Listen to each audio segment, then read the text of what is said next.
নীল চিরকুট পর্ব ২। লেখিকা নৌশিন আহমেদ রোদেলা। আমি আছি আপনাদের সাথে নৌশিন পারভিন। সারা রাত উত্তেজনায় ছটপট করে ভোর ৪টার দিকে ঘুমোতে গেল নম্রতা। কলেজে তখন ইয়ার চেঞ্জ পরীক্ষার প্রস্তুতি চলছে। পরীক্ষার আগের দিনের ক্লাসটা তখন ভয়ানক গুরুত্বপূর্ণ। সারা বছর টোটো করে ঘুরে বেড়ানো নম্রতার জন্য সিট নোট কালেক্ট করার সেই এক মোক্ষম সময়। কিন্তু নম্রতার মাথায় পরীক্ষার চিন্তা খেলল না।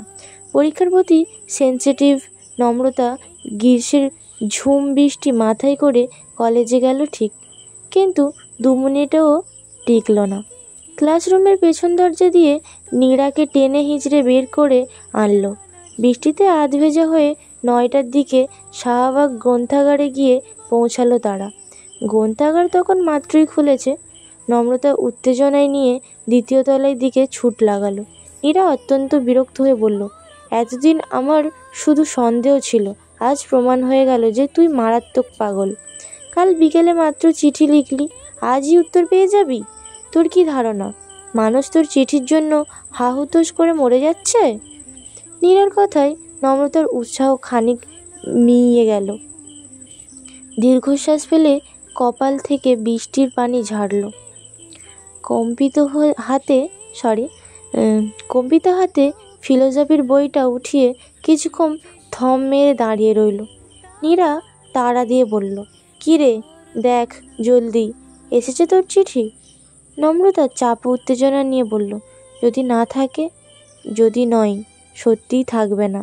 সবাই তো আর তোর মতো পাগল নয় যে বই না পড়ে বইয়ের ভেতর চিঠি খুঁজে বেড়াবে। তবু দেখ, কথাই আছে মনের শান্তি বড় শান্তি। নম্রতা মলাটের নিচে চিঠির খোঁজ করল। তার নিজের লেখা চিঠি ব্যতীত ভিন্ন কোনো চিঠি পাওয়া গেল না। নীরা গুজগুজ করে বলল, বলেছিলাম পাবি না, শুধু শুধু ক্লাসটা মিস করলি। স্যার নিশ্চয়ই কত কিছু দাগিয়ে দিয়েছে। পরশু পরীক্ষায় কি লিখব আমরা? নম্রতা জবাব দিল না। বৃষ্টি ভেজা চুপসানো মুখ নিয়েই বাড়ি ফিরল। অসময়ের বৃষ্টিতে ভেজার পরের দিনই ভয়ানক জ্বরে কাহিল হলো। জ্বর আর পরীক্ষার চাপে চিঠির কথা বেমালুম ভুলে গেল নম্রতা। প্রায় ১ সপ্তাহ পর পরীক্ষা শেষে বান্ধবীদের সাথে ফুচকা খেতে বসে চট করেই মনে পড়ে গেল তার সেই নীল চিরকুটের কথা। ফুচকা ফেলে নীরাকে নিয়ে আবারও হাজির হলো গ্রন্থাগারের বারান্দায়। ফুচকা ফেলে আসায় নীরা তখন মহাবিরক্ত। এই মাথা পাগল মেয়েটা তার বন্ধু হওয়ার বিরক্তির বহরটা যেন আরও খানিকটা অতিরঞ্জিত। কিন্তু কিছু কিছু মানুষের উপর বিরক্ত হওয়া চলে না। এরা মানুষের বিরক্তি বা রাগকে যেমন পাত্তা দেয় না, ঠিক তেমনি অন্যকে সাহায্য করতে গিয়ে মান প্রাণ সব হারালেও বিরক্ত হয় না। নম্রতা হলো সেই ধরনের মানুষ, তার ওপর বিরক্ত হওয়া সাজে না। নম্রতা এবারও আশাহত হলো। ফিলোসফির বইটির দিকে কিছুক্ষণ বিরক্ত ভরে তাকিয়ে থেকে হেসে ফেলল। মাথা নেড়ে বলল, চিঠির জবাব না এলে নাই, এই চিঠিটা এখানেই থাকুক। আমার আবেগময় সুন্দর চিঠিটা এই বইয়েই উৎসর্গ করলাম। চল, আজ তোকে ডাবল প্লেট ফুচকা খাওয়াবো। নীরা বিশ্বাস নিয়ে বলল, ফুচকা খাওয়াবি মানে? তোর মন খারাপ লাগছে না? না, লাগছে না। আমাদের ছোট্ট জীবনটাতে ছোট্ট ছোট্ট বিষয় নিয়ে মন খারাপ করতে নেই। বাবা বলে, life is a beautiful flower,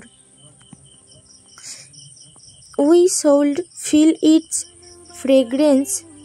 এই যে চিঠির বিষয় সুন্দর ঝামেলাটা হয়ে গেল, এটাই সেই বিউটিফুল ফ্লাওয়ার অংশ। I love to feel it. নম্রতা সর্বদাই প্রাণচঞ্চল প্রাণবন্ধ মেয়ে। তার ১৭ বছরের জীবনে কখনই তাকে দীর্ঘ সময় চুপচাপ বসে থাকতে দেখা যায়নি। সব সময় ঠোঁটের কোণে এক চিলতে হাসি আটকে রাখা তার স্বভাব। অল্পতে উত্তেজিত হওয়া, অল্পতে খুশি হওয়া, প্রাণ খুলে হাসা আর আড্ডা জমানোর গুণে সে সর্বদাই আকর্ষণীয়তা। নম্রতার স্বাভাবিক চরিত্র অনুযায়ী চিঠি বিষয়ক ব্যাপারটাও তার মনে খুব একটা দাগ আঁকতে পারল না। পড়াশোনা, বন্ধুবান্ধব, দুষ্টামো আর পাগলামো ভরা জীবন। ওই ক্ষুদ্র চিঠিটা দীর্ঘক্ষণ জায়গা দখল করে রাখলে পারল না। নম্রতা চিঠির কথা বেমালুম ভুলে বসল। যথারীতি ইয়ার চেঞ্জ পরীক্ষা শেষ হয়ে সেকেন্ড ইয়ারের ক্লাস শুরু হলো। কলেজের সিনিয়র সিস্টেজ হতে পেরে তারা তখন মহাখুশি। বান্ধবীরা মিলে হই হই করে টিউশনি করা, ফুচকার দোকানে ঘন্টার পর ঘন্টা আড্ডা দেওয়া তখন নিত্য নৈমিত্তিক ব্যাপার হয়ে উঠল। ঠিক এমন একটা সময় ঝড়টা এলো। এই মৃদু শান্ত ঝড়েই এলোমেলো হয়ে গেল নম্রতা। একদিন ইংরেজি টিউশনি শেষ করে শাহবাগ গ্রন্থাগারে গিয়ে বসলো বান্ধবীরা। উদ্দেশ্য নিরিবিলিতে ক্লাস নোট আর অ্যাসাইনমেন্ট কমপ্লিট করা। বান্ধবীরা সবাই নোট নিয়ে ব্যস্ত হয়ে পড়তেই নম্রতার অসচেতন চোখ দুটো ওই চির পরিচিত বইটির ওপরে গিয়ে পড়ল। নিতান্তই কৌতূহলবশত উঠে গিয়ে বইটা তুলে নিল সে। মলাটের নিচে নিজ হাতে লেখা চিঠি চিরকুটের খোঁজ নিতেই চমকে উঠল নম্রতা। নীল কাগজের পরিবর্তে সাধারণ সাদা কাগজে লেখা সম্বোধনহীন ছোট একটা চিঠি উঠে এলো হাতে। সেখানে গুটিসুটি সুন্দর অক্ষরে লেখা, ওটা গুটি গুটি সুন্দর অক্ষরে লেখা, একটু গুলিয়ে গিয়েছে। আপনি কি পাগল নাকি? নিতান্তই কিশোরী একজন। পাগল বোধহয় নন। আমার জানা মতে পাগলেরা সাজিয়ে গুছিয়ে চিঠি লিখতে জানে না, কিন্তু কিশোরীরা জানে। যুবতীদের থেকে কিশোরীদের চিঠি লেখার গুণটা পাকা। তাদের মাথার থাকা উদ্ভট চিন্তাগুলো ভীষণ পাকা। যেমন আপনার এই চিঠি প্রেমের উদ্ভট ভাবনাটা। উদ্ভব বললাম বলে মন খারাপ করলেন? মন খারাপ করবেন না।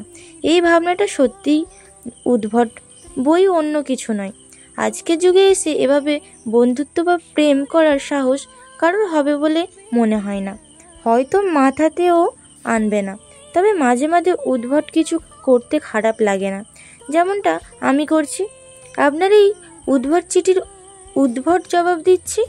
আমার মতো মানুষ অজ্ঞাত এক কিশোরীকে চিঠি লিখছে, তা আমার নিজের কাছে বিশ্বাসযোগ্য মনে হচ্ছে না। চিঠিটা এক নিঃশ্বাস 2-3 বার পড়ে ফেলল নম্রতা। সারা শরীর উত্তেজনায় কাঁপছে। প্রায় 3 সপ্তাহ পর সেই অনাকাঙ্ক্ষিত জিনিসটা হাতে পেয়ে গলা দিয়ে কথা বেরোচ্ছে না তার। নম্রতা কিছুক্ষণ থম ধরে দাঁড়িয়ে থেকে লাফিয়ে উঠল। কয়েক জোড়া কৌতূহলী দৃষ্টি তার ওপর পড়তেই চাপা ফিসফিসিয়ে বলে উঠল, নীরা, এই নমু, কি করছিস? সবাই দেখছে। নীরার কথাই চারপাশের খেয়াল হলো নম্রতার। চারিদিকে তাকিয়ে অপ্রস্তুত হাসল। তারপর বই হাতে কোণার এক টেবিলে চেয়ার টেনে বসল। বুকের পাঁজর ভেঙে বেরিয়ে আসতে চাইছে হৃৎপিণ্ড। তার চিঠির জবাব এসেছে, এই সাধারণ কথাটা বিশ্বাস করতেই তার খুব বেগ পেতে হচ্ছে। নম্রতা সাদা কাগজে লেখা চিঠিটা টেবিলের উপর মেলে রাখল। কয়েক মুহূর্তে এক দৃষ্টিতে তাকিয়ে থেকে আনন্দিত দীর্ঘশ্বাস ফেলল। নোটবুকের মাঝে ভাঁজ করে রাখা নীল কাগজটা টেনে নিয়ে লিখতে বসল, কিন্তু বিস্ময় নিয়ে উপলব্ধি করল তার হাত কাঁপছে, মাথাটা ফাঁকা আর গোলমেলে লাগছে। মাথার ভেতর গোছানো সুন্দর কোনো শব্দ পাওয়া যাচ্ছে না। নম্রতা দুহাতে মুখ চেপে বসে রইল। মাথাটাকে একটু শান্ত করে লিখতে শুরু করলো কয়েক লাইনের সম্বোধনহীন চিঠি। আপনাকে কি বলে সম্বোধন করা যায় বলুন তো? প্রথমবার প্রিয় সম্বোধন করেছিলাম, এবার সেই ভরসাটাও পাচ্ছি না। এভাবে আপনি সম্বোধন করে আমায় ঘাবড়ে দেওয়া কোনো মানে হয় না। আর সাদা পাতায় কেন লিখেছেন?